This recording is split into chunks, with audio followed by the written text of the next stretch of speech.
Hello, Rosie Collins here with my second Bucky O'Hare episode commentary.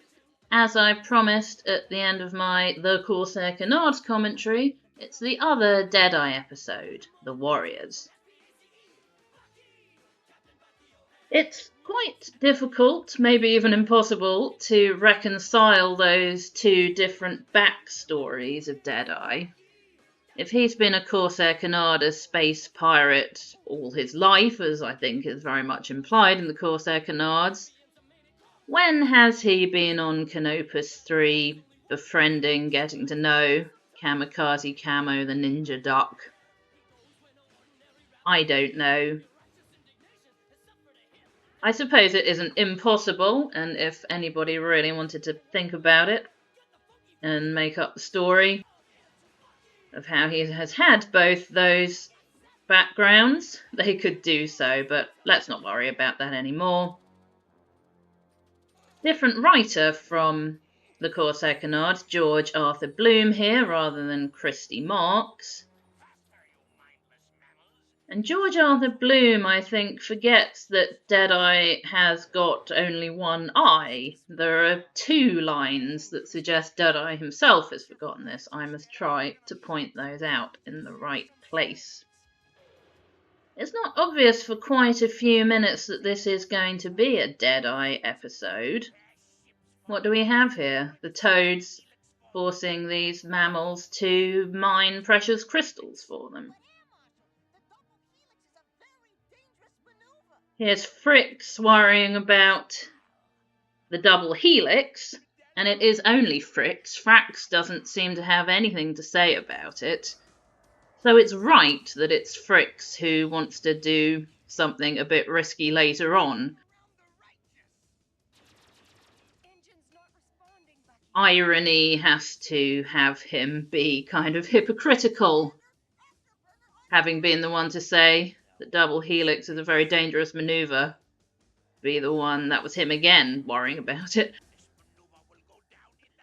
The double helix is a very dangerous maneuver. He's the one to mess up later on, but we'll talk more about that when we get to it. Perhaps not much more, there isn't a great deal to say. Fricks told you it was dangerous. Frax didn't have anything to say about it.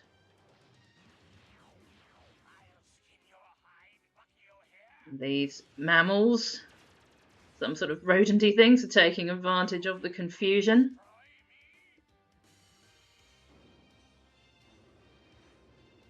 Commandeering the toad ship here. Very good, well done. And Complex is very unhappy about this, and it's still not obvious it's a Deadeye episode. It's turning into an episode about Toad Air Marshal no longer being the Air Marshal. And it is that too.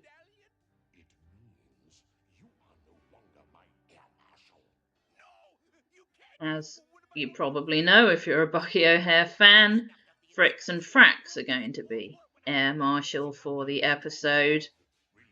The Air Marshal's fondness for his medals is a consistent running thing throughout the series. A very good thing about the series as a whole is that despite different writers, characterization is very consistent. You don't get one writer having a totally different interpretation of a character from another writer, which you do get in a great many things with different writers. Complex has just picked Fricks and Frax because they happen to be there, and because we, the audience, know them, and it's good for the episode. Now, they are consistently drawing in this bug that Sly Lizard is going to eat. That's good of them. It doesn't just suddenly appear for him to slash at with his sword and lick up with his long tongue. Toad Air Marshal doing the old sitting in a bar lamenting how his life has got off track trope here. And we are being introduced to the idea that Deadeye may become very involved. Canopus 3, Land of the Four-Armed Ducks, Sly Lizard has told us.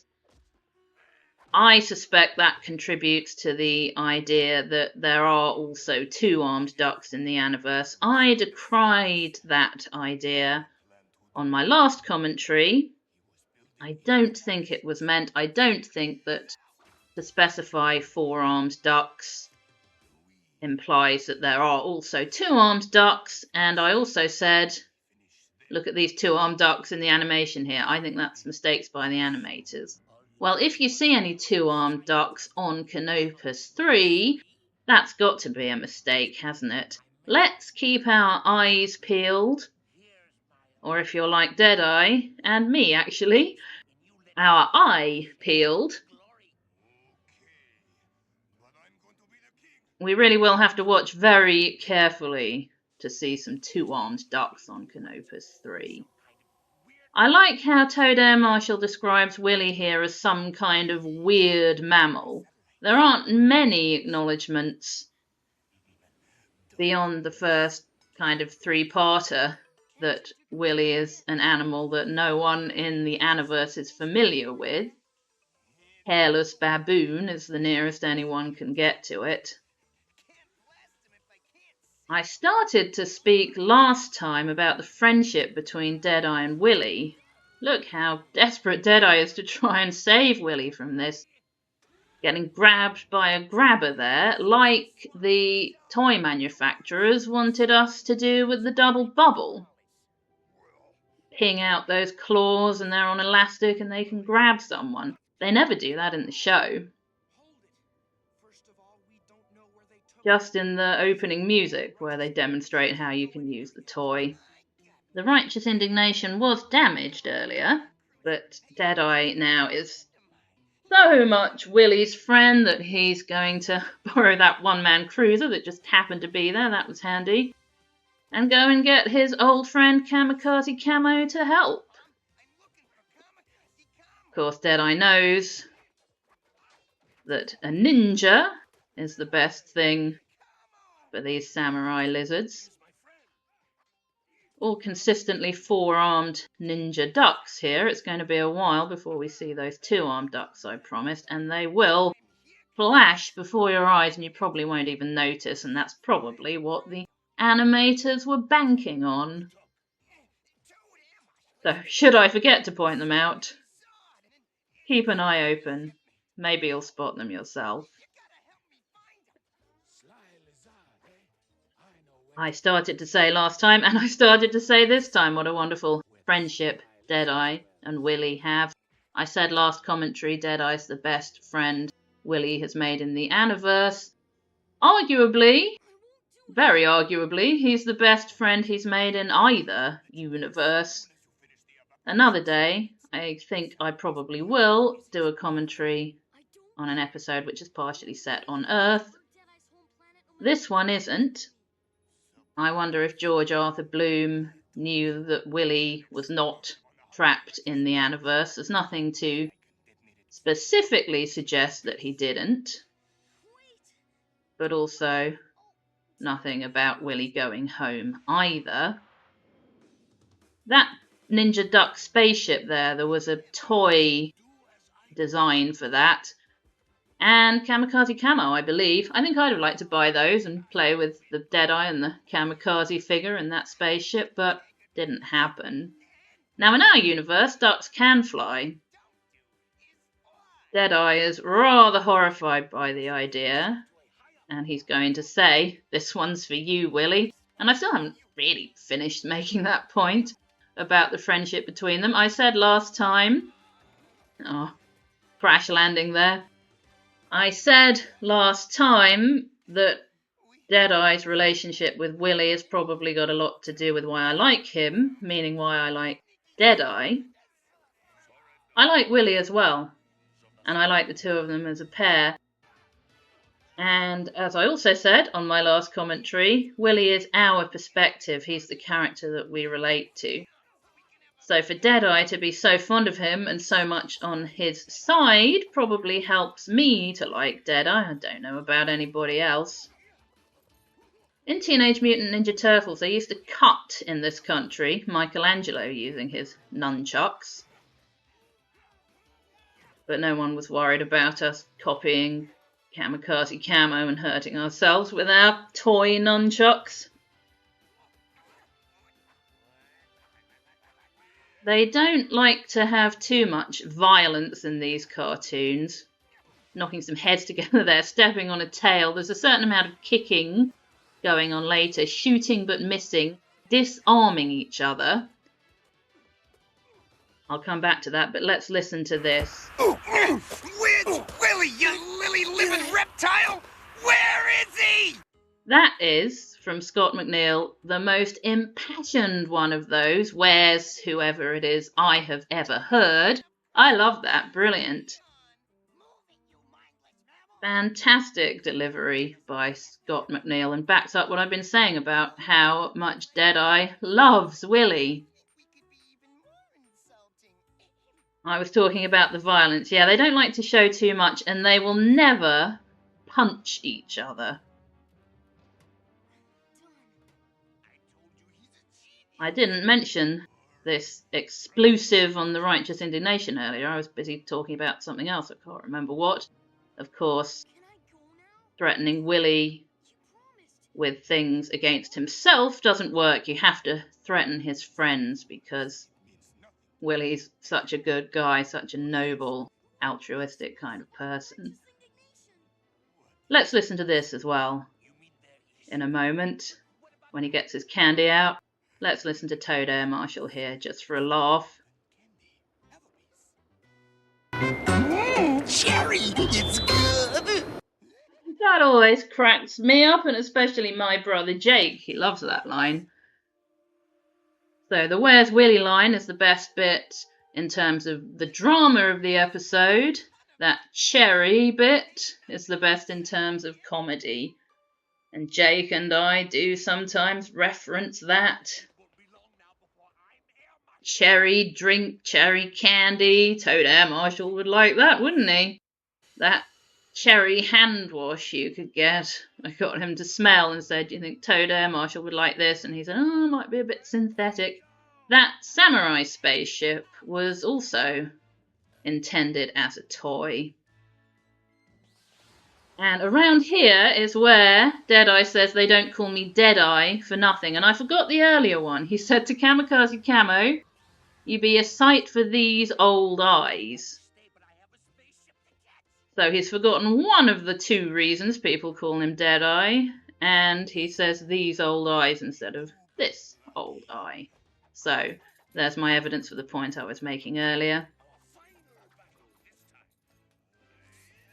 George Arthur Bloom seems to have forgotten.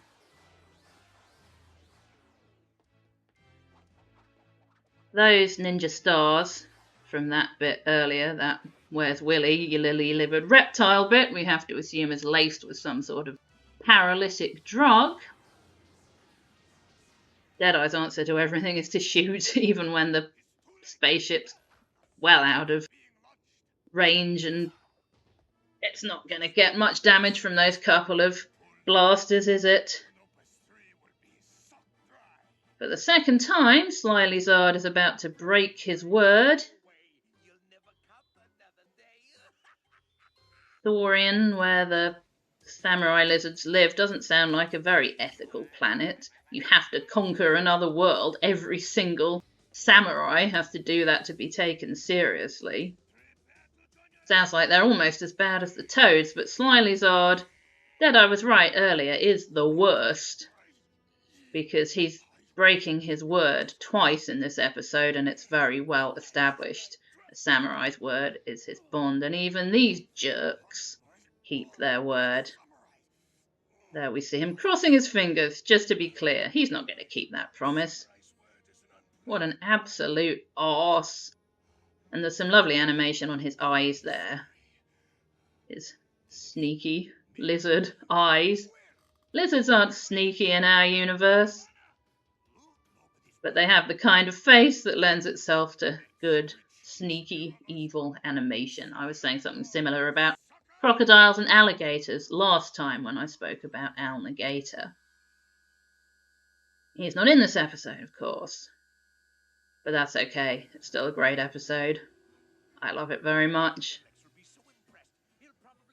I don't think we're going to see those two-armed ducks just yet. We're going to see this guy in his pool, a sort of very similar model to that young Corsair canard in a nappy, or diaper if you prefer. Same colour, about the same amount of clothes on.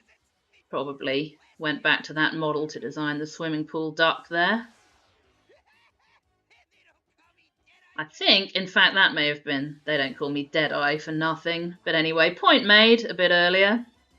Though I pointed both of those out in the wrong place, in fact. Deadeye does get very angry, agitated. I do like that he has an edge to him. Kamikaze Kamo tends to sort of stay calm, a bit of a sort of contrast there between them. I'd have been interested to see a bit more of that. These are very short episodes. They don't always get to explore all the potential that there is in them.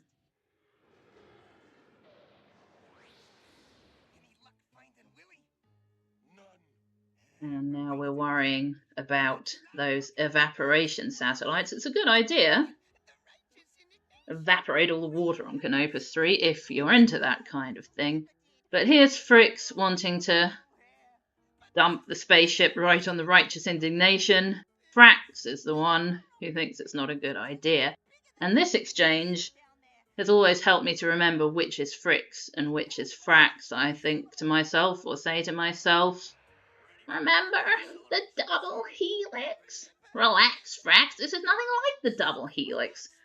Well, I can't really do a good Fricks and Frax, but it helps me to remember which is which anyway. And it's not very like the double helix. This asteroid that's going to crash into them is a bit of bad luck. But in principle, yeah, bad idea. Cause some damage to a ship, a large ship, rather than several small double bubbles. And there go all the crystals, and Complex isn't going to like that. We've got Bruiser at the guns, and we'll see he's not a bad shot either. Willie has done everything he's been told, we shall see in a moment. Uh-oh, he's put a force field round them and everything. But Willie is very on the ball, and he's got a trick or two up his sleeve. As I was saying earlier, characterization is very consistent, and Willie always thinks of things, spots things as soon as he should. Blinky's been reprogrammed. They're cold-blooded and we're not. The goggles make the baboons look wimpy. Always very on the ball. And of course, what's he done? He's put an explosive in each satellite so he can bide his time, wait for his best friend Deadeye to come and free him, get his detonator, and there we go. So, well done, Willie. 2 on ducks, right here. See? 1, 2. 3 of them. That was definitely an animation mistake, unless you want to believe that there are 2 on ducks and they were just visiting Canopus 3. And they were that happy on behalf of their 4-armed friends. I think not. I think that was a mistake. So now we have to deal with Slyly Zard. And eventually, yes, we're going to hand him over to his very unhappy leader here by explaining about the vow-breaking thing. And the way this guy, this chief samurai, says, "No duck may touch a samurai and live," makes me think that's not inspired by our universe. Animal rivalries here, is it? Nothing in the Aniverse really is. There's no kind of cats versus dogs or mongooses versus snakes or anything like that. Not that we ever see any Aniverse snakes. That might be a bit tricky to animate and get around the logistics of. But anyway, the point still stands. They have their own different beef and rivalries and things like that in the Aniverse.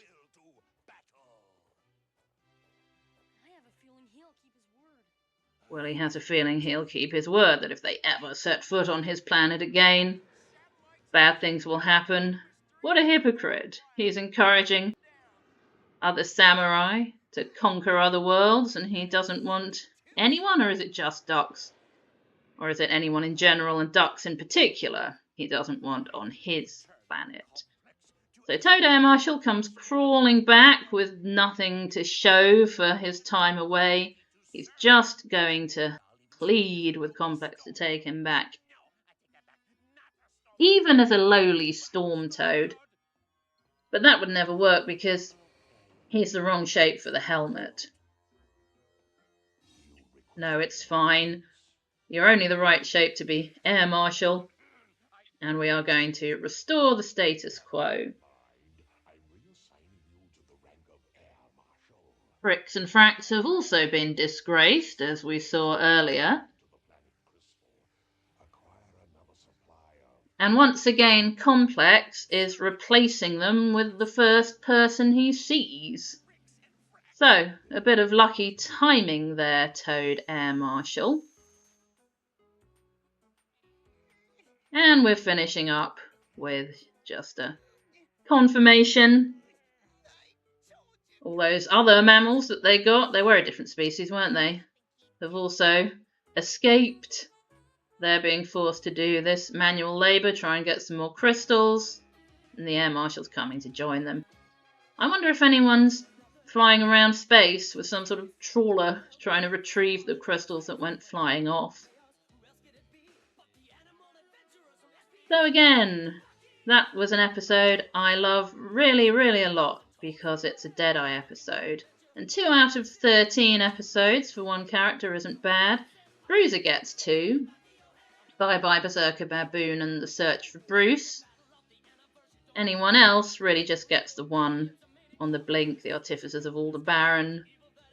Home Swampy Home, I would think, is the Bucky episode. So I'm more than satisfied with that. 2 very different backstories for Deadeye explored in those episodes. Both well done, both quite intriguing. I am planning a couple more of these commentaries at least in the future. I hope you'll join me for those whenever it may be. Thank you for listening and goodbye.